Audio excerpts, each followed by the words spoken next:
we go back to '07, sending my pink Cadillac back, deciding to start Incredible One Enterprises, getting myself booked to speak.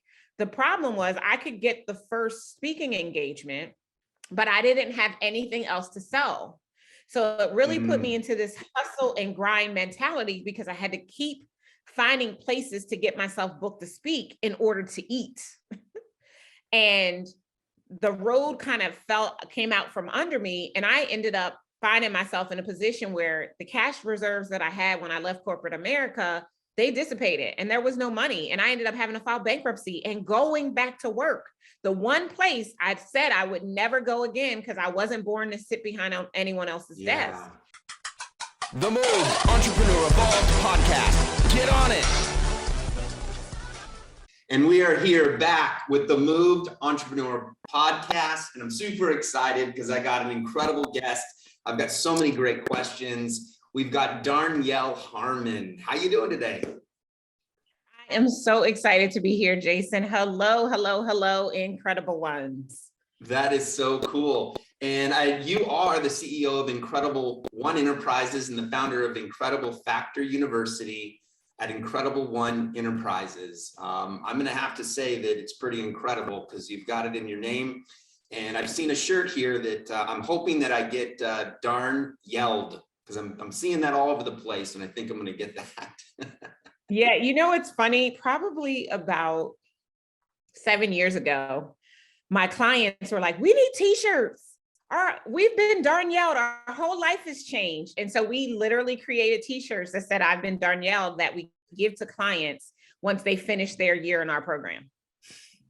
I think that's super cool. So I mean, it had some high hopes here. So here we go.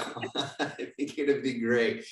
I'm going to jump right into this, and I'm going to say that I thought something was super cool. So not many people have what you have. I try to do my homework on these, and it kept going back, and I kept going back, and I'm going to take you back to a post that you had.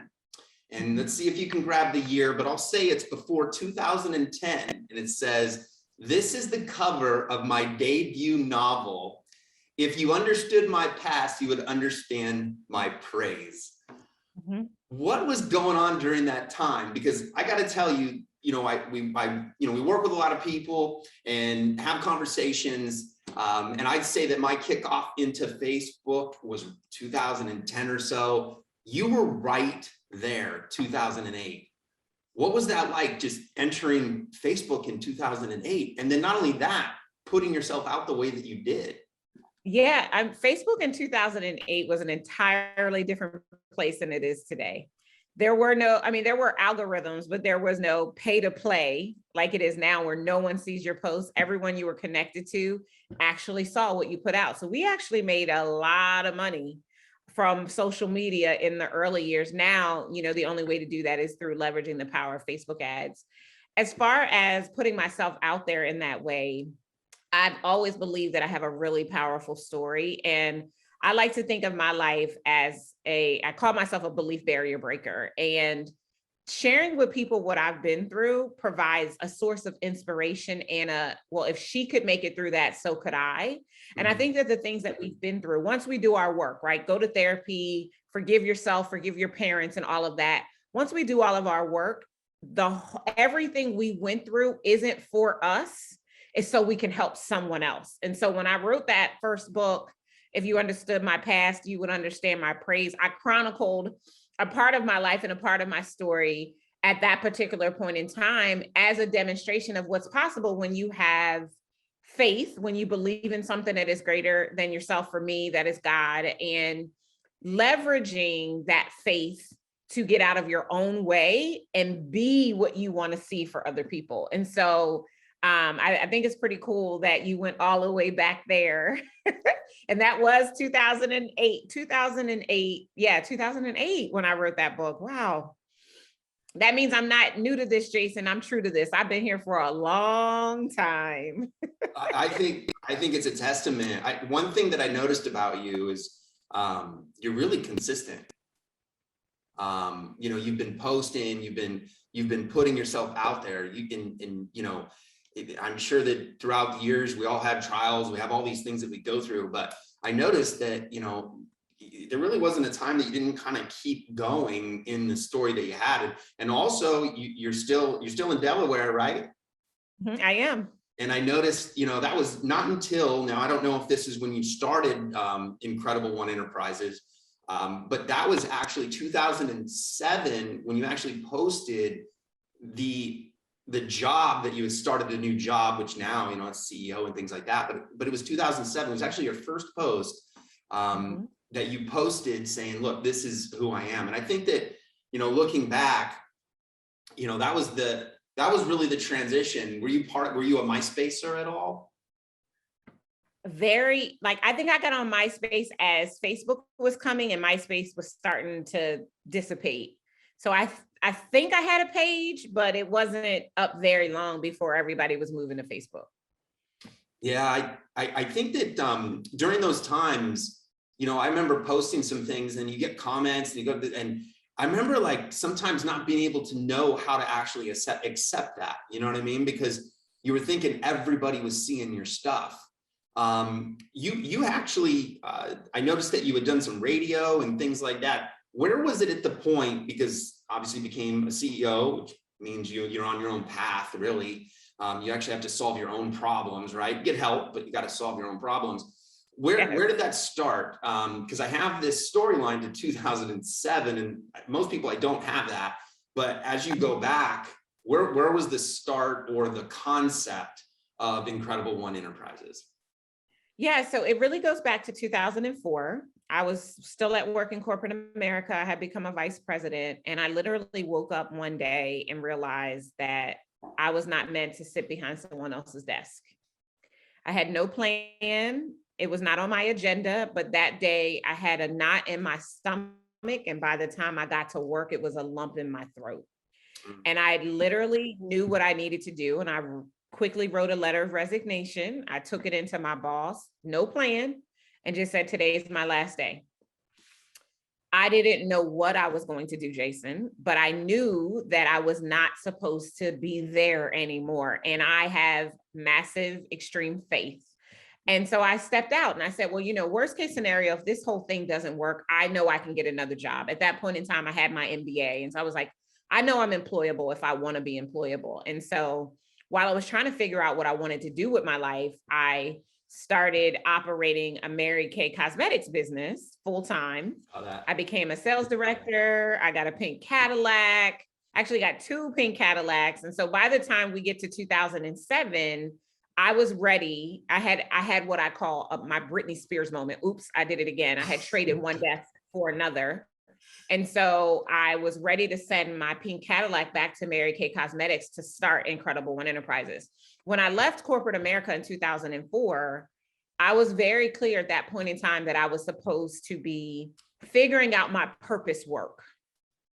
And in 2007, it became very clear to me that my purpose work was hinged upon me sharing my story and telling people what I had made it through in hopes to be able to be that inspiration for them. And so it was in 2007 that I started writing.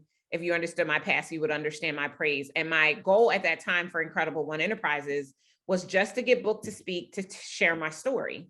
And I did. I got myself booked to speak at churches because it was, a churchy kind of thing. Congregation, and, it gave you an audience, It did. And it was great until it wasn't. Because that's an interesting. I want to hear about when it wasn't, but I thought I'd throw this out to you. It's kind of interesting you just said that, because it was and I know I pull these out, but I think that they're fun, and that's kind of what I do with the show. Sometimes I kind of pull these things out, and it was literally in 2016 you pulled back and you said, it was 9 years ago. I was fresh out of Mary Kay, the Cadillac, the success. I didn't know it. I had no choice. I started my business because it was so early. I had no choice, even with knowledge and experience, my fair share of struggles, no clients, the wrong clients. I don't think, in a way, some of that stuff, maybe not for you, but those formulas and those struggles, they haven't changed. No, they haven't. They definitely haven't. And it's for me, like recounting that story in 2016, and in 2016, I'm running a 7-figure company. I've got a team. I'm reaching back to be an example for people who are continuing to press, right? Still trying to figure this entrepreneurship thing out and struggling all the while. And what we have to realize is that when we're employees, we are employee minded. We are not entrepreneurially minded. And so we come into entrepreneurship fresh off of working for someone else, and we don't understand how business really works because we weren't responsible for every function in the companies where we worked, right? We had our one little job and responsibility, and we reported to whomever we reported to, and that was it. And now we're this whole entity, this whole CEO of this whole thing that has all these moving parts, and we have to figure them all out. And that is where struggle ensues. And that's what it was for me. And so if we go back to 2007, sending my pink Cadillac back, deciding to start Incredible One Enterprises, getting myself booked to speak. The problem was I could get the first speaking engagement, but I didn't have anything else to sell. So it really put me into this hustle and grind mentality because I had to keep finding places to get myself booked to speak in order to eat. And the road kind of came out from under me, and I ended up finding myself in a position where the cash reserves that I had when I left corporate America, they dissipated and there was no money. And I ended up having to file bankruptcy and going back to work. The one place I said I would never go again because I wasn't born to sit behind anyone else's desk. I humbled myself. And from 2008 until 2010, I worked a full-time job. And I learned what I didn't know about business, because the MBA that I have, it sounds wonderful. I have an MBA in marketing.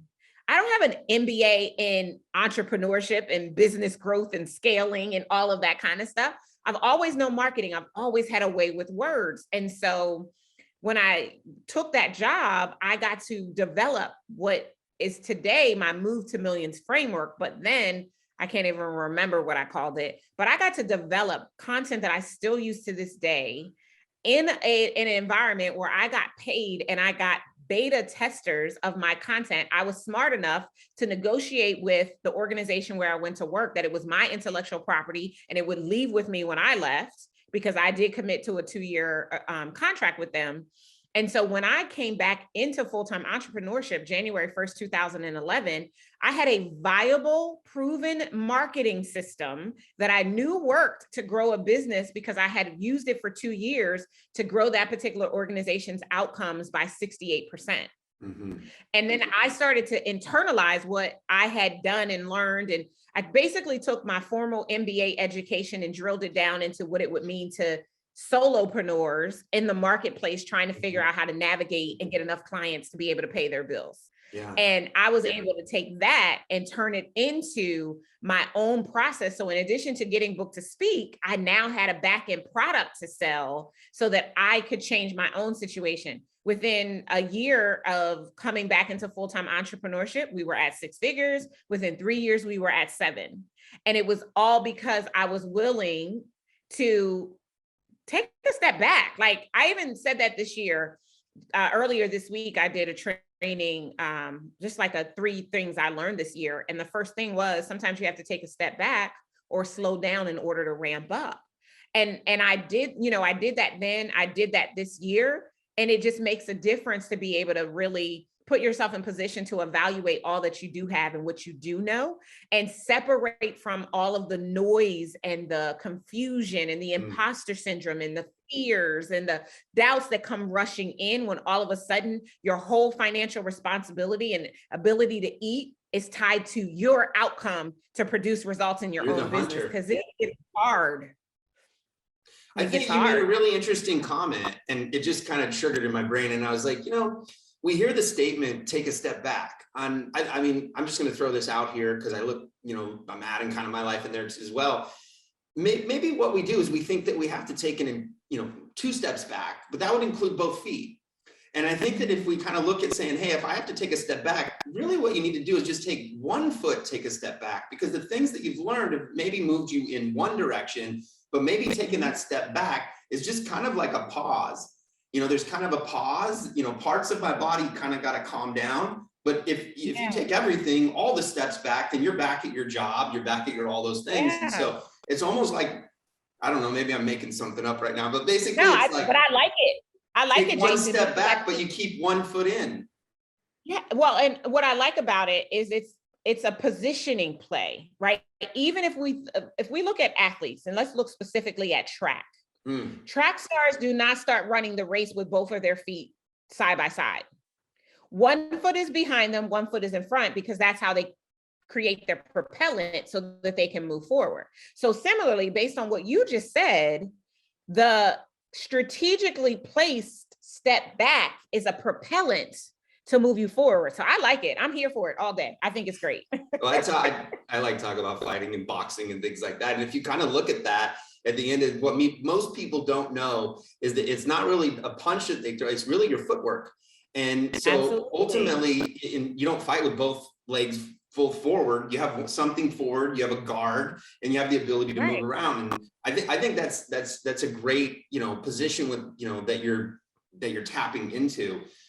Diving into that, what was you've identified that you had marketing skill sets. You say, okay, these are natural skill sets. You say, these are my superhero. If I landed on an island, this is what they're going to use me for, right?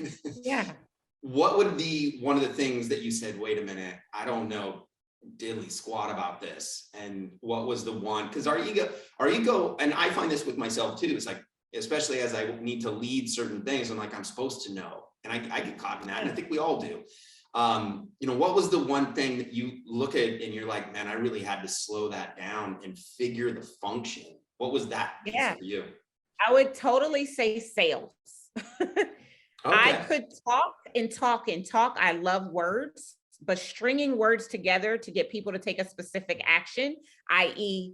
make a deposit so that I would have money, was the challenge for me. Like, I really needed to get support around the sales process. And I had to study sales psychology and how people think and learn that, a sale is 93% emotional. And if you don't tap into the emotion before you try to back it up with logic, you're not going to close the sale. And how you need to position yourself and be confident and come to the table fully clear that you are capable of solving the problem. All of that will derail the sale. And so I was having lots of conversations, but I was not having lots of conversions. And so I would say that was probably the biggest thing.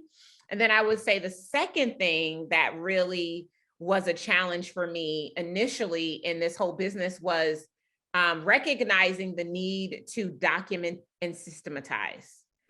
I was starting from scratch every single time until I finally was like, wait a minute, like, I'm doing way too much work, right? And these are the early years where there's no team, it's just Darnyelle. And I'm starting over every single time. And I'm starting to miss steps because I didn't take the time to process and write down exactly what it was that I did. And I'm slowing myself down in the process. And this time it's not the good slow down in order to speed up. It's you're messing with productivity and efficiency, and you're losing your clients are losing confidence because you're not delivering the way that you're supposed to deliver, and those types of things. And both of those two were lessons that I took to heart. And I studied, and I invested in books and when I could, programs and coaches to really support me in both ways, to be able to make sure that I could have a conversation where at the end of it, someone was making a decision to invest in themselves through me. And then similarly, I could create what today, we would consider playbooks or standard operating procedures for my company. I could make sure that my company had an operating system instead of starting from scratch every single time. But again, I was an employee before I was an entrepreneur, and I was responsible for one little piece of a really big puzzle. And I didn't have to use those skill sets. I didn't sell. I didn't have to sell. I was in project management, and then I managed the efforts of others in customer service or credit where there was no sales. And so that wasn't what I did. And even by the time I went into Mary Kay Cosmetics, that was different than selling a service, because it was a physical, tangible product. I could have them try the product on and they could feel their skin and notice a difference. Well, you can't do that with coaching. It doesn't compute, right? And so it was like, okay, how do I get these people to see that the promise that I know I can deliver to them, I can convey it in a way that gives them a level of confidence to release their credit card to me, you know, to make a decision to invest in themselves and give me money today. And I studied and studied and studied. And now today I would tell you that each of those skills are like backhand to me because I did my work and my due diligence, which is important because there is no business if there are no sales. Mm-hmm. I think, yeah, I mean, I think it's a merry-go-round, right? I mean, you think, you know, I'm the salesperson, and you're like, well, wait a minute, I got nothing to sell if no one can hear what my emotions are or the marketing behind it. They don't ever get to my front door. Right. You know, you're just converting people. What was the thing that when you created this, it sounds like, you know, you started it and you use your church and everything like that. Here's something that I'm kind of interested in. I grew up in the church as well. And I used to always make this joke, you know, I learned from, you know, my mother was always just such an incredible, loving woman. She still is, she's still here. She always loved me and everything like that. I remember when I went to sales and people would just tell me like, you know, you're not going to be really loved all the time. You know, I didn't know how to handle that. And going to church, you know, it's like, oh, everybody loves you. You come in, everybody kind of get this experience. And then you kind of hit the real world. What was your, you know, your experience in going into, the only word I can come up with, I don't really like the word, is the secular word. But what was that transition of then working with people that didn't have those same morals and ethics that you may have had that you had inside the church? Yeah. I mean, when I first came into entrepreneurship, I was very much two separate people. You know, I was Darnyelle who loved the Lord, and I was Darnyelle, the entrepreneur, the business owner. They did not meet, or, you know, as the poem says, seldom did they meet. And then probably around 2013 was when I made a decision that if I was really going to show up fully and do this work, all of me needed to come, and all of me loves God, right? And so I just made a decision at a time where it was not widely popular or acceptable to be talking about business and your spirituality at the same time. And, you know, I've held for all of these years, we don't have to choose. We can love God and make boatloads of money. Now, the churches that I grew up in were very much, you know, they were not understanding the fullness of God and the word of God that I know today as an adult, that I get to read and connect with on my own. I was kind of, you know, living on someone else's definition of God as a child. And I saw a lot of struggle in the church, which as I became an adult always made me want to shake my head. I'm like, wait a minute. You know, Christians are supposed to be the chosen people. They're supposed to be the inheritors of the kingdom. How is it that they're broke and downtrodden, and all the things that I saw inside of my church? And it really, as I came into my own and in my business decided to integrate my faith, I realized that there were some things that are wrong with religion.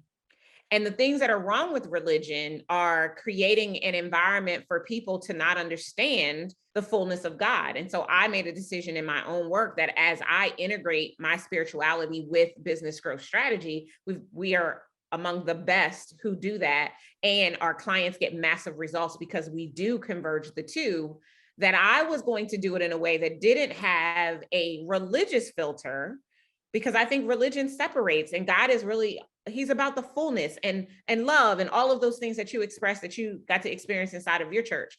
And that has made a huge difference. But in the early years, to go back to your original question, when I was disjointed and I wasn't confident bringing my faith into my work, it wasn't a thing because I kept the two separate. It became important for me to take, when I took the stand to say, this is who I am and this is how I roll, it became important to me to share that in a manner that wasn't exclusionary and that wasn't judgmental or hypocritical. Because in a lot of ways, in my experience, that is the church. Sure. And so my thought process has always been, and I have clients that are Christians, but I also have clients who are Muslims and clients that are agnostic, as well as clients that are atheists. Like I don't have a heaven or a hell to put anybody in. And so I don't stand in judgment. Instead, what I do is I introduce people to the fullness of God so that they can build a relationship with God for themselves, absent from religion. And in so doing, make decisions that are going to carry them into the principles that govern this universe, right? I think about the fact that church principles only work in church, but God principles work everywhere. And that's what I want people to be able to Mm. experience, the fullness and everything that is available to us. And it's interesting that people who operate through an extremely religious filter are often missing the benefits that are associated with being amongst believers of God. And so I get to exploit all those paradigms and probably piss people off that are overly religious, and hopefully at the same time open them up to considering the feasibility that there is more to God than they have access to, and invite them to explore that in a way that not only fuels their spirit, but also allows them to connect deeply with their purpose so that they get to shake the planet, but also experience massive wealth. Because if we do want to go and talk about Jesus, whom I love, the whole point of Jesus was that we might experience abundance. Yet there's a lot of people who aren't experiencing abundance because of the way that they are interpreting who God is and the role that he plays in our lives. And so I get to today be a catalyst for people to look at God and their relationship to religion and all of those things differently, and how it plays out inside of their business. And I get really excited about that. I wear that mantle with pride, because I know that I am really getting to, in a lot of ways, deliver people, but open people up to really experience the abundance that I believe is every single person's birthright. I remember traveling, and at the time I was in Thailand and had a bunch of friends with me, and we were sitting around and having some food, and we're all joking. And I just kind of recognized, I stopped for a second and I go, hey guys, we're all having fun. And I could tell, we all came from different countries, provinces, different, everything else. I said, isn't it kind of funny that, that we're all having a good time? And I said, you're Muslim, you're Buddhist, you're Christian, you're whatever else you are. And the moment I bring that up is the only time we find ourselves separating each other. Right. And I said, the irony in between that is, like, I used to always kind of joke. I said, like, if I pull my arm up and I pinch underneath my arm, like, there's nobody that doesn't have pain. Yeah, that sucks. Right. And exactly. we're all like the same, right? And I think we are all the same. We are. It's a bunch of BS to think that, like, we don't go through these same emotions. And I think that, like, your story, even going back, having the ability, I really did. I enjoyed kind of going back and watching your evolution, and even going all the way back. One thing I think that you've done well is that you kind of created a core. And I think one thing that I'm tapping into this conversation, and maybe I can do this in a way. And again, I grew up in the church too, so I find myself like, am I supposed to say it like that? I'll say it anyways. I always got in trouble. Yeah, say it like that. but ultimately, I think something that has kind of shifted over the last maybe 10 years or so is that there is who was it? It was like a Galileo or something like that. And basically what it was is combining two things that you love and taking those two things and then going to market. So you just kind of talked about, like, entrepreneurship and religion. And in our conversation, that kind of creates, and I'm not going to overspeak the word blue ocean because everybody uses it, but ultimately, like, that makes you your specialty. Because if you're bringing these two things together, as you were kind of doing that, did you recognize that? Or do you think that, like, you caught it later on and you go, there's a marketing piece to this as well. It's kind of like the Machiavelli and the God side. Machiavelli saves the princes, and then God saves your soul. Did you find, was there a time wait a minute, I didn't know I was doing it at first. I was just trying to be authentic and real to myself. And I was also searching for answers. And, like, for me, I believe that, like you just said, right, religion is a separator. And I believe that if we're separate, we can't be as powerful as we could be together. And I did make a very conscious decision when I decided to converge spiritual principles with business growth strategy. And I specifically say spiritual principles, not Christian principles, not biblical principles, spiritual principles, because I want to create an inclusive environment. I'm very clear, I'm not called just to work with Christian, like, I'm not called to any of those labels, because I believe that they are all separators. And I believe that they keep us from experiencing the fullness of God. Now, I happen to be a person who loves Jesus, right? And so the way I always describe myself these days, Jason, is I say I subscribe to the doctrines of Christianity. And I know that makes people like put their eyebrow up. They're like, what in the world is this woman talking about? And what that means to me, because me and God are the only ones that need to have any cognizance of this conversation. But what that means to me is I do love Jesus. I do believe in the purpose that he plays in my life experience, but I am not for a lot of the religious filters that are binding Christians to not experiencing the fullness of the whole purpose of Jesus.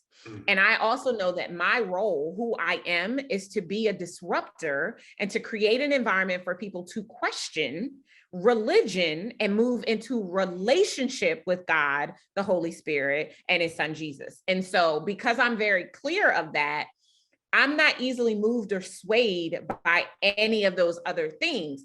I do know, however, that it is marketable. I never did it for that. I'm not looking to gain. Like I call those people people who pimp Jesus. Like I'm not looking to pimp Jesus. Like I believe that relationship with God is the best place you could ever be. And if you were to invite God into your life and therefore into your business, what you will experience is an incredible thing. Like you will experience an incredible one of a business if you have these things together. And so I'm always cautious about making sure that as I'm communicating in a way that doesn't seem as if, or won't appeal to anybody as if I'm trying to market, my spiritual process and anything like that, because I don't want to taint anyone's experience. I'm also part of the reason to go back to what I said a little bit ago, why I don't talk specifically, for the church or for Christians, is because those labels hold a lot of trauma, a lot of triggers, and a lot of hurt for a lot of people that are still entitled to the abundance that has been earmarked and reserved for them. And so I'm trying to be very clear to create this inclusive environment for entrepreneurs of faith, people who believe that there is something greater than themselves, that want an outlet for that exploration and that expression. And I want to be that safe space where they can come and have a reckoning and connect even more deeply while also building their business, because I believe that life and business is congruent, right? I say all the time, you cannot have a booming business if you have a busted life. It's not going to happen.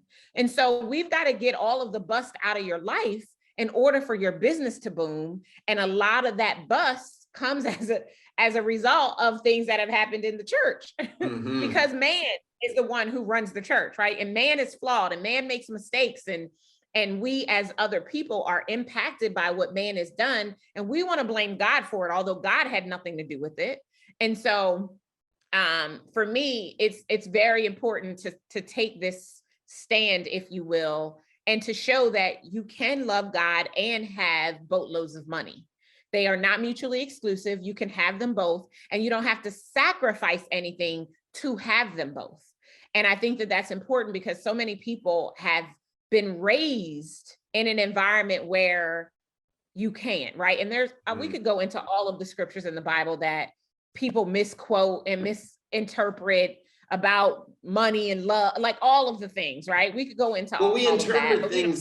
We interpret things that we feel are going to take us to the next step, or that are going to put us on a pedestal. I mean, we kind of say, these are the things that I'm going to do, and I'm going to cherry pick. And also there's some things too. I mean, you've got non-denominational, you've got, the King James version, all this is like, guys, let's not argue about what version I got, because at the end of the day, maybe like you say, it's the principles. I think another thing that you tapped into is that if you were saying, it's Jesus, and everybody say, hey, be like Jesus. Well, there was a time too. What did he do? He walked into the synagogue and he walked right up to the tables and he ripped those tables up in the air. Yeah. And basically, if he had all 5 fingers, he had 2 of them up. Right. And he was basically saying, here's what the issue is. And I'm going to go ahead and represent that issue. And so I don't know if, always the idea be like Jesus is a sense of love. It's also a sense of, I don't want to say tyranny, if the word's right, but the sense of like, hey, I'm going to overturn and I'm going to disrupt. I think that one thing, and I was actually working with my team, we were talking about, and I haven't been able to really bring it up. And it was kind of like one of these things where I was like, how do I bring it up? Maybe you're the right person, but it was super fun. I was actually having a conversation. I said, guys, if you want to know marketing, study the church. Mm-hmm. If you want to know marketing, study the church. The church is a master. They have sold, I don't want to say sold, they have displayed the dream outcome. Every single religion has displayed the dream outcome. They've shown the time that it'll take to get there, right? Say this prayer, boom, you're in, right? And what you started off with, we want to have simplicity, or we want to be able to look at other people and we want to say, wow, I perceive that if they can do it, I can do it. And that happens with Christianity. You tell your testimonial, you're basically saying, I was a torn, broken person, you could be saved too. And you watch all of these things. And if you can kind of pull yourself away from that, you can look at the fundamentals are laid directly in the church. And I always, what's your thoughts about that? I definitely agree. Everything is in the Bible, like everything. Like I was having a conversation with a client who was struggling with delegation. And I could talk about the story of Moses, where Moses's father-in-law was bringing his wife and his kids to come see him. And Moses was busy, keeping the people and adhering to their grievances and all of that. And his dad turns to him and says, you can't do all of the things. You need to appoint some people to help you. That was a story about delegation in the Bible. I could talk about the woman in 2 Kings after the widow, her husband had died and the bill collectors were calling, and she went to Elijah, and Elijah was like, what do you have? And she was like, I have this little bit of oil. He said, go borrow jars. This is sales in the Bible. Go borrow jars from your neighbors. Fill the oil that you have in the jars. The oil will not stop until you run out of jars. Then go back to your neighbors and sell them what you have. That's sales. Like, I mean, I could talk about, and I could keep going. I could talk about leadership, everything you need to be a successful CEO. Right. Everything. Jesus comes out and says, I need 12 people to get this message out. Listen. That's recruitment. That's hiring. He did corrective action plans.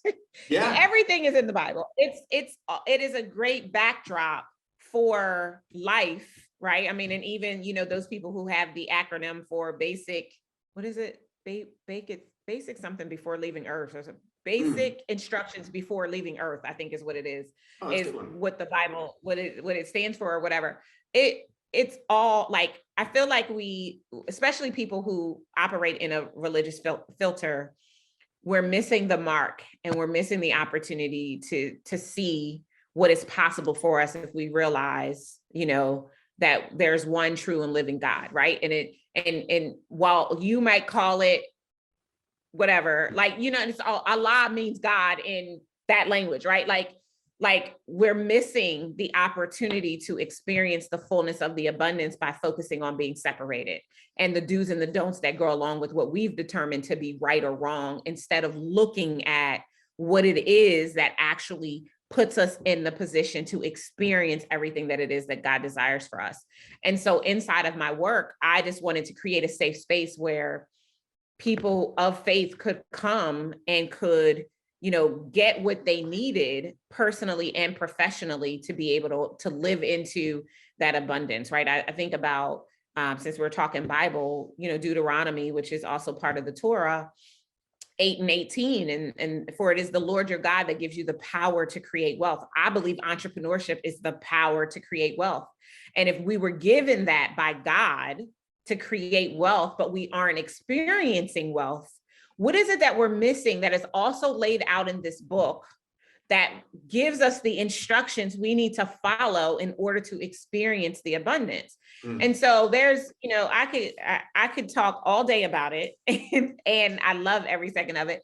And then I can also talk about, some of the the discrepancies that exist and some of the contention that goes along with religion, right? You know, specifically for people of color, we were not born here. Well, I mean, I was technically born here, but my ancestors back in the day, they were brought here. They were given religion, one that was acceptable to leadership, to government, to allow it to be okay for them to remain enslaved. And for what continues to happen inside of this country for people who look like me at this point, still based on the foundations of, it's all deep and it's all at the same time, it's divisive. It's not supportive and all encompassing and creating an environment in a space where abundance gets to ensue. And all I'm trying to do is bring a little bit more abundance into the world, because I do believe abundance is our birthright. I think that you brought this up, and I think I'm going to tap into it right now. And that is, like, we are in a divisive world. I think that there is a lot of opportunity for people of color at this time. I think that there's an opportunity for growth. How do you see that evolving? Because I see a major, I see both sides, and that's just pure honesty. I see both sides. I see parts of it that are just destructive, and then I see this other side, and it's almost like this bright light of education. I see this like desire to like learn more. I see this community coming around. It's like yourself. I mean, there's just like there's this glow that I think is bringing to that community. What is your thoughts on what's going on? I think that, but I think both of those things are true. The challenge is that we still have a lot of people in this world who hate people who look like me, who feel threatened by the greatness that resides in people who look like me. And because they are in positions of power, they can kill people who look like me, and they can get off for it. And as long as we have that hate, which takes us all the way back to slavery, the light can only cast out so much of that hate. So yes, there is a convergence. There are people who are open-minded that are not, that were lucky enough or blessed enough, however you want to look at it, to not be raised by people who think there's something wrong with anyone of any color. So let's not just make this about Black people, but let's look at every person of color, right? There are some people who feel superior to. Like I remember when I was in corporate America, and I'm talking back circa 1999, 2000, I had just gotten promoted to officer. And I worked for a bank, for a financial services company. And one of the things that you did when you got promoted to PBO is they sent you through this training called Treating People as Important Individuals. It was a diversity and inclusion training, or at least it was a bad attempt at it. And so in this class, a checkbox. It was essentially a checkbox, but let me talk about this activity in particular. For sure. So we had this one activity where we were talking about biases. And so the first part of the activity is every single person, I was the only Black person in there. There was one Hispanic person and one Asian person in there, and everyone else was white. And we were to write, they gave us these big whiteboards. And on one whiteboard, we were to write everything we had ever heard about our race.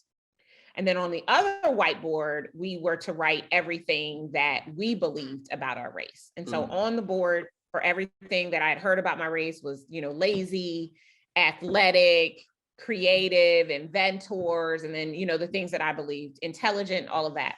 The second part of the exercise is that each of us were to go around to everyone's boards, and we were to put a dot on the things that we personally believed about what was on the boards. I think you probably know where I'm going with this. So my boards had no dots on anything positive. This was in 1999. Nothing positive. I went off, Jason. I went off. They were ready to debrief. Who has something to say? My hand is up first. And I said, I am, I don't remember exactly what I said because it was a lot of years ago, but the gist was I am flabbergasted at the fact, and I think I said first, I said, just by a show of hands, how many of you watch Oprah? Every hand was up. You guys don't think Oprah is smart or creative or whatever other positive attributes I had on my list? And of course, now they're feeling embarrassed and they're like trying to shrink into their chairs like no one sees me, no one sees me. But I was livid. I went to my senior executive person at the time, vice president at the time, and I went off on him. They ended up pulling that class. And so why did I tell this story now? Because there are, in many ways, I feel like where we live today is very much like that same experience. I believe that all lives can't matter until Black lives matter, and Asian lives matter, and Hispanic lives matter. Like, there are so many people who are, you know, well, why can't we just say all lives matter? Because we have white cops killing Black people. That's why we can't just say all lives matter. Now, and I'm not trying to take away from the fact that there are Black people killing Black people, just like there are white people killing white people and everything else. But I said all of that to say, I try my best not to be political, but to answer your question, because I did, you know, open the door to it. Yes, there is a little bit of light trying to come into all of the hate, but until we wash out all of the hate, the light will not get to emerge. And so it's great for those people who are open-minded and who see people for who they are, even though you see me for who I am, you still have to see a Black woman, because that's the first thing you see when you look at me. And it's okay to see a Black woman, but don't make an assumption that because I'm a Black woman that I'm ghetto, or that I'm on welfare, or that I got a whole bunch of kids and a whole bunch of babies' daddies, or any of the other stereotypes, or that I'm angry, or any of those things, without taking the time to get to know me. Because the only way love casts out hate is if we actually get into a space where there is an opportunity for us to have a conversation and communicate. And when we have these officers or these other people who are in positions of power, who usurp their authority of power and don't open up a line of communication because they feel threatened, or they're looking for a reason to do something to get rid of people that they don't like, there isn't enough light to cast out that hate and that darkness. You took me there, Jason, so I had to say it.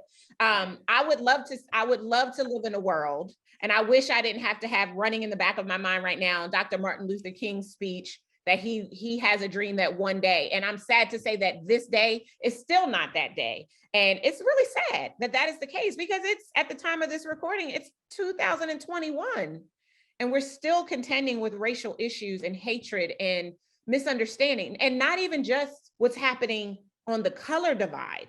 You know, we have a whole nother subset of that happening on the sexual orientation divide. Like, there's so many places where the differences that exist within us, instead of them being opportunities for us to learn and to come together, they're opportunities to keep us apart. It's in a lot of ways, it could be perceived like the divisiveness of religion.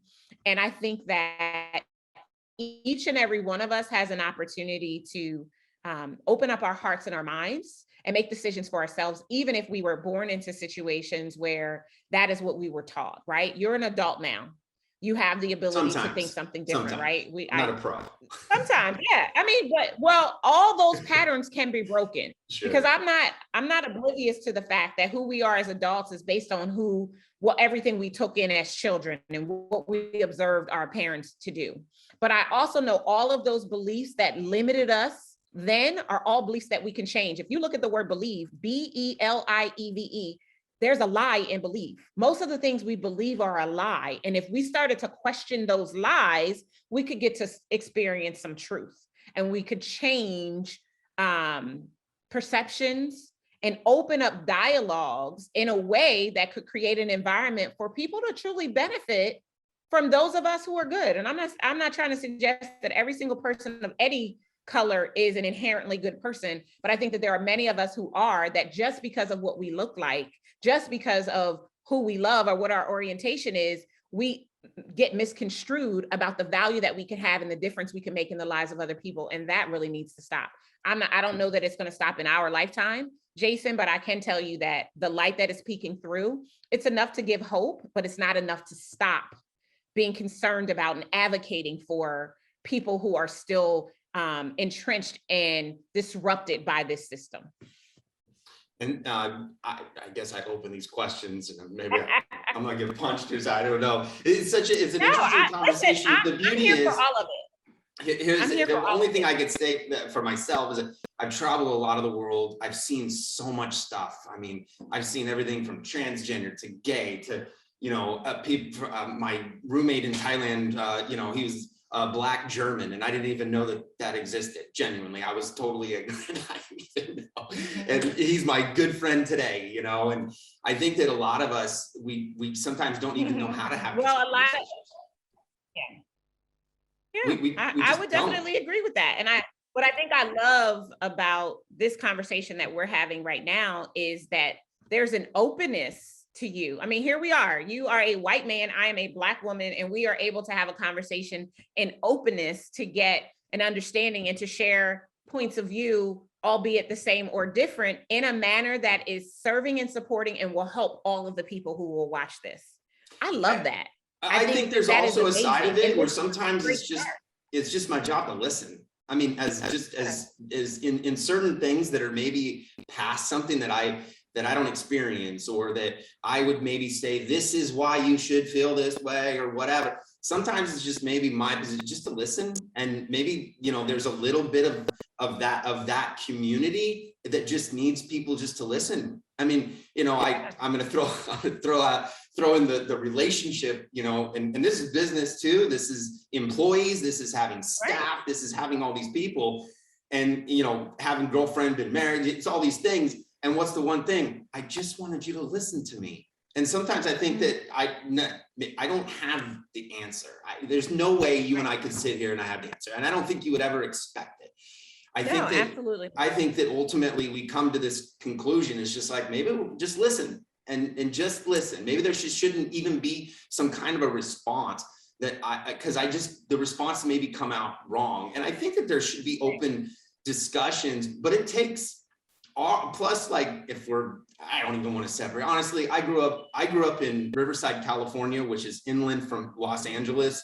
And there's so much diversity. Like, it's like I grew up with that massive diversity. So I have like this background of just never really caring. I mean, that was just my experience, but that doesn't mean it's anybody else's experience. And that, I think, is a fair play only to myself, because I'm only responsible for my actions at that point. But the one thing in business, and this was kind of where I was kind of getting at it, and I don't really care where the conversation goes. That's what these are about, right? You kind of let them go where they go. My question, or my thing, is that I think that there is a part of the community that we're talking about that I'm seeing this constructive positiveness of education that maybe I never judged it. It never was my thing, but that I don't know was at that level forever. And I'm seeing these communities come together, and I'm like, sweet, like, bring it to the table. At the end of the day, I think that the one thing that would bring this all together is if we come down to a final conclusion of how do we bring value. And it will not, I don't think it'll matter if it's color, if it's religion, whatever it is. How do you bring value? And when you start solving people's problems, there comes to a core function that goes, I don't care who that thing or person or machine, I mean, shoot, we're having machines solve problems now. And so how do we bring value to more people? And then as these communities start bringing more value to these other communities, I think that transcends at the end of the day. You have all colors, all races, all sexualities going to different religions. And I think there's just an opportunity that I'm seeing, that I'm noticing, that in these communities are coming together and they say, how do we become financially educated? How do we come together and make better decisions? And that's just from the outside looking in. That's just what I see. Yeah, and I would definitely not negate that. I don't know that it is that simple, right? But I do think that you're right. There are people who have, as a result of what happened last year with George Floyd, that created a real opening for many groups, as I think is what you're alluding to, in terms of more people who are white to ask, with not trying to assert yourself in it. Like, I think that's one of the worst things you could do, is try to make it about you when a person. So I'm appreciative of you listening instead of trying to interject your perspective, because perception is reality, and you don't know, you have no idea.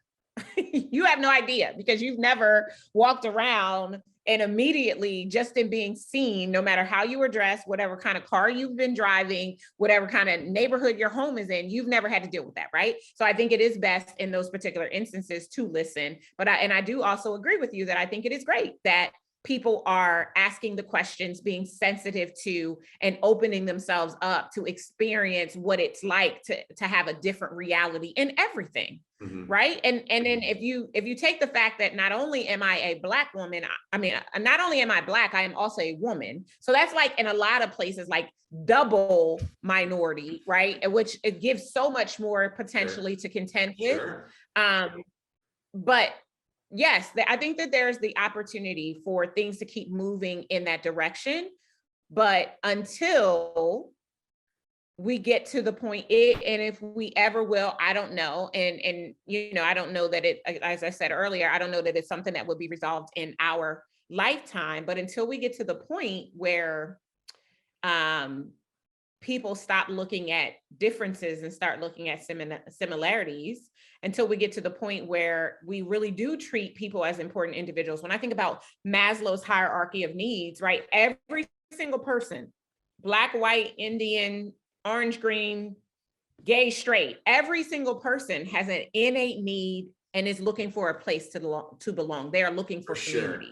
For sure. And if we drill down to that basic need of every single person, and from that place start building up without bias or assumption, without trying to sound as if you understand my experience, and asking the questions in a way that is not confrontational, but actually opens up a dialogue that we could discuss it in a positive and present manner, then we can continue to create more light.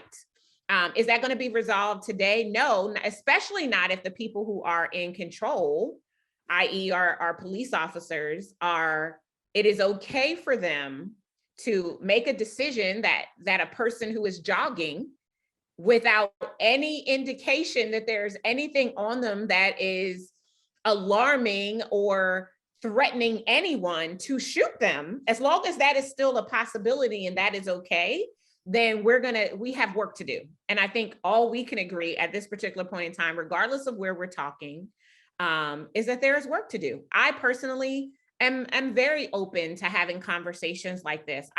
I get excited when people authentically and genuinely want to understand about my experience and add value or open up a pathway to a door that I might not have been able to open on my own. I am grateful for those types of opportunities. I personally seek to give love everywhere that I can, but I'm not no fool and I'm not a pushover either. And I'm not going to allow anything just because, you know what I mean? Like, so I think that there's a responsibility for each individual person to do their part, to, as much as possible, like I think it would be ignorant to say to not see color or to not see difference. That's a lie. Like, even that's people, never gonna, you're different. And like, I think that, right, like, well, and we're different, and you see, like, I remember someone said to me, I don't even see.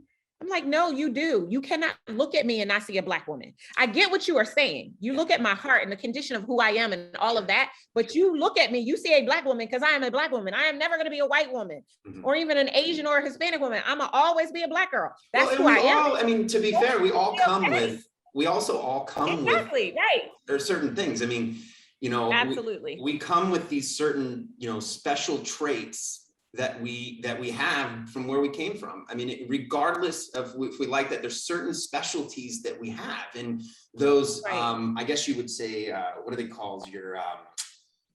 What's your zone of genius? And I think that there is zones of genius that come from different cultures. I mean, the way we eat. I mean, I've lived in India, I've lived in the Philippines, I've lived in Thailand, I've been to, you know, all these different countries, and there's like zone of genius that I think that ultimately, and I make this all the time, and I say, you know, if there's a way we can figure out, just because I've traveled so much, that realizing that most of us, I don't think, are racist. I think we're culturalist. I think we really just don't understand. I don't think you should make that statement. And I like, when we start getting into the racist word, we need to change the subject, because sure. Yeah, I'll just say my understanding so I can clear my statement up on that. My sense is that we should inject ourselves into other people's cultures so that we can understand each other. That's my answer. And I'm not diving into the word that I was trying to use. Yeah, So don't use that word, and don't make that statement, because there are racists. I'm not saying they're not. And what I'm saying is that diving into culture. Most of us aren't. And I think that's an inappropriate statement to make, because you don't know most of us. And there's a lot of them that exist. And so that's why I'm like, let's not even go down that line. Like, let's not even talk about racism. Like let's just not even go there, because it can put a whole other lens. Sure. Where I was going, so I get this correct, is that because obviously we talk about business and things like that. This is where I was going with it. It's a sense of, if we can learn each other's cultures, then we can understand where our zones of genius are. And as we learn each other's zones of genius, then we can utilize each other, and we can utilize each other's value that bring to the table. And I've seen that around the world. And I think that, I've seen in India, they just function differently. Their minds are different. You go to the Philippines, their minds are different. And so what my I've never, not like my driving passion, but being around the world, I found myself going, wow, we are different, but there's a benefit to being different. And I think that I don't disagree with that particular point, that there's a benefit to being different. I think that while I like the thought of what you're stating, I feel like it's apples to oranges based on where we are in this particular country. And you're right, other places are not as threatened by people of color as they are here in the United States. But I mean, listen, I don't know. I mean, I feel like we've kind of gotten so far down a rabbit hole that we're not even talking about what we were supposed to be talking about anymore. You know what? It's beautiful. I'm okay with it. Yeah. I think I think, like I said, I do my homework. I went all the way back. I had a blast watching, just your story, evolution of everything that you become. I think it's incredible. Everything that you have put to the table. And I think that, I don't know how it turned to that or whatever. Well, I think we start with religion, and then it basically turns. Yeah, I think that's it. And hear me, like, I think that there are a lot of possibilities, but I also believe that there are a lot of things that needs to change. It's at the individual level. Each one individual, every single one of us has to make a decision and a concerted effort to see things differently and to create a different reality than what exists in this country today. But we cannot forget the history of this country. Again, my people did not ask to come here. They did not go to buy a ticket to get on a boat to come to the United States. They were ripped out of their lives to do that. And I think that we can't ignore what has happened in the past. We have to heal from it. And I personally believe that as a country, there hasn't been enough healing, which is why we still see many of the things that we see, while we also see the lights that you talked about earlier, right?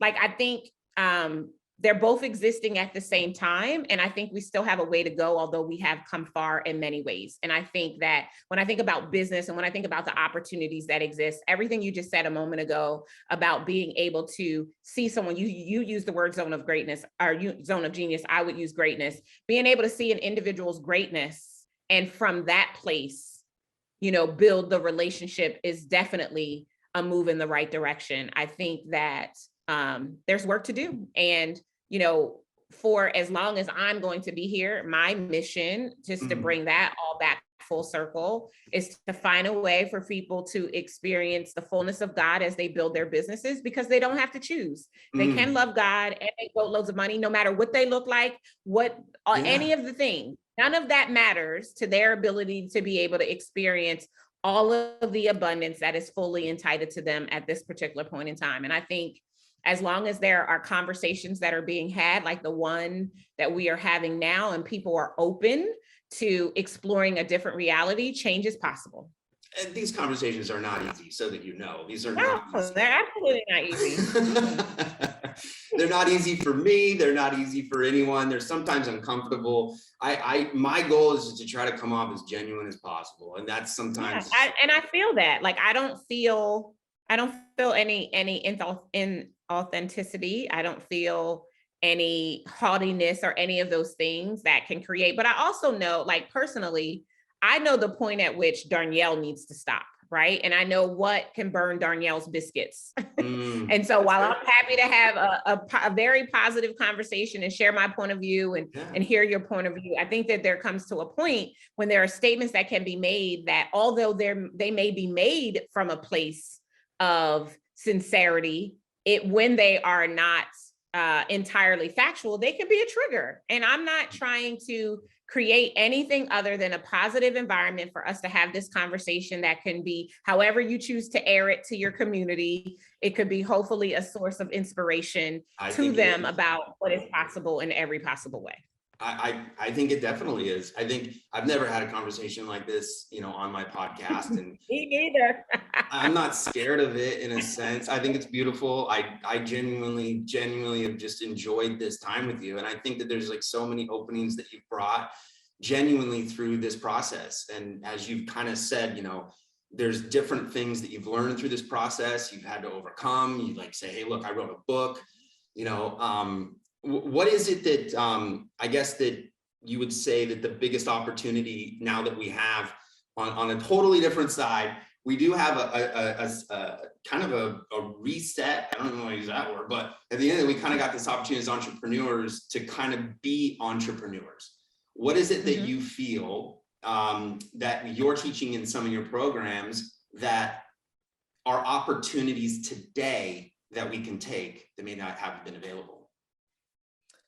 Yeah, I think that that's a great question. I mean, I feel like, I think that if we looked at historical data, we knew that we would have our own pandemic in our lifetime, right? Because in the 20s, in every century, there's been something, right? The Spanish flu or whatever.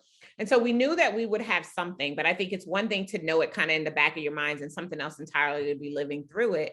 And I think that COVID-19, this pandemic has opened up an amazing opportunity for business, right? That there's so much innovation. Anytime there's an economic downturn and or a health downturn, there are millionaires that are born, right?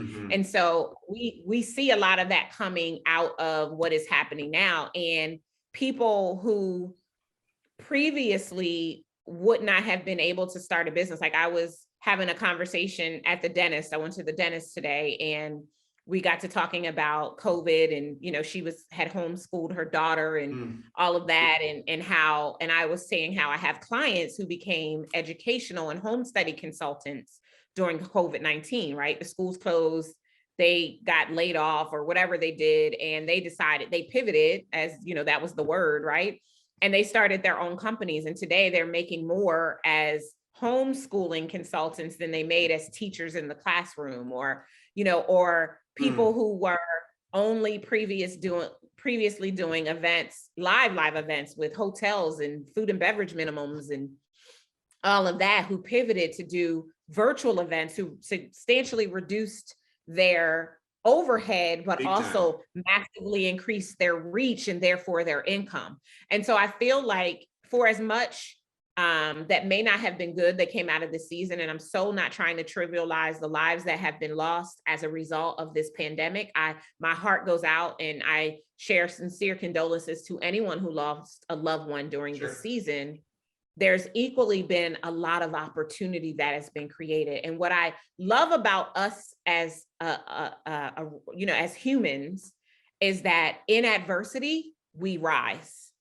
And so we can find opportunities to create the next best thing to make the world a better place. And not just for the monetary capitalization thereof, but to be able to solve problems, right? Like the regardless of whether you are vaccinated, want to be vaccinated, or any of those things, the speed with which the vaccine became available because of SARS years ago and the development and then being able to put that into place to reduce substantially the number of lives. Like there's so many things. And I think at any time in history where there has been great loss, there has also been great gain.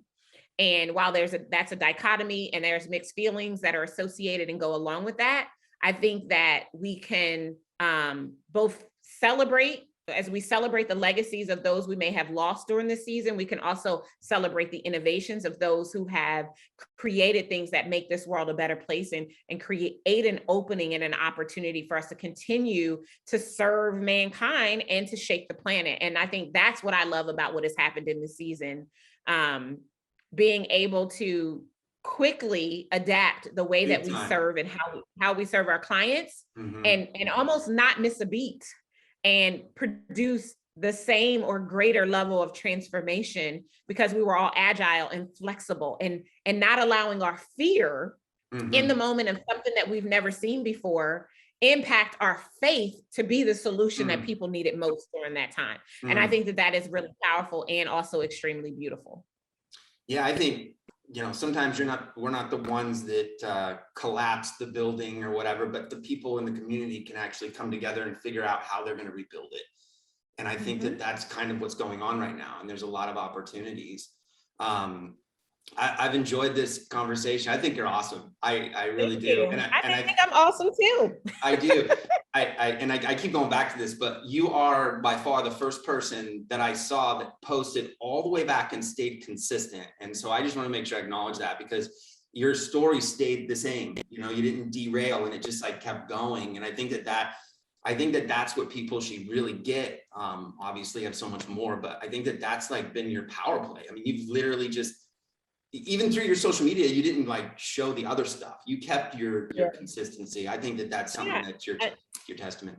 And I think that that is really important. Like, so for people who are looking for something to take away from this conversation, especially to apply it to your business, right? That's definitely one of the things that I would say is, once you get clear about who you are in the marketplace and the problem you solve, be consistent, show up.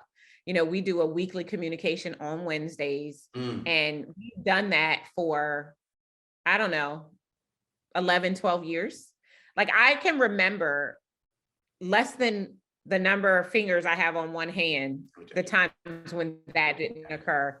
And in each of those times when our communication didn't go out, people emailed and said, "Are you okay?" Because they could set their clock on our Wednesday 9 a.m. email, right? And the things that we can communicate. And, you know, I tell people all the time, I work in, you know, in marketing and with messaging. Once you figure out your message and you share it in a compelling way, become a broken record, so that every time, like, I didn't know that Jason was going to go back and look at me from back in the day, but I'm grateful that what he found was the consistency, because I've been trying to convey the same message, up leveling along the way, but to convey the same message all the time, because who we are and what we're here to do, it doesn't inherently change. It evolves, it gets better, it deepens, but it's pretty much the same premise that we established. And that ability to be consistent, even when things around you are not, is what's going to give you staying power as an entrepreneur. I mean, I've been in business for 14 years. I pinch myself all the time. I cannot believe it. I have full-time employees that I am contributing to their households and their livelihood because I was consistent. And that brings me an immense amount of pride and joy. And I'm even more grateful to see what is yet to come as we continue to move forward. So isn't it cool being in like business this long? Like how many like employees you've had that have kids, and you're just like, wait, I'm watching this whole like evolution, right? Yeah, it's amazing. Like, you know, you can look at it as, you know, an obligation and responsibility and allow that to create fear, or you can look at it with a sense of amazement that you staying true to your gift and showing up fully in the marketplace and inside of your business is allowing other people to live. Like, that's impact. And that really does excite me. Well, where do they find you, Darnyelle? You're a voice to be reckoned with. If you put Darnyelle in anywhere, you'll find me, but I'm at Darnyelle Jervey Harmon on all the platforms, Instagram, LinkedIn, Facebook, Twitter, everywhere at Darnyelle Jervey Harmon is how you can find me. Our company website is incredible1enterprises.com, and my personal website is darnyelle.com. Well, I appreciate this time. I had a great time, and another good episode of Moved, Entrepreneur Evolved. Thank you so much, Darnyelle. We'll close this thing out. Have a great rest of your day. Thank you. Take care, guys. If you like this episode, make sure you smash the like button and subscribe to the YouTube channel. Just like Nike is to athletes, Moved is to entrepreneurs.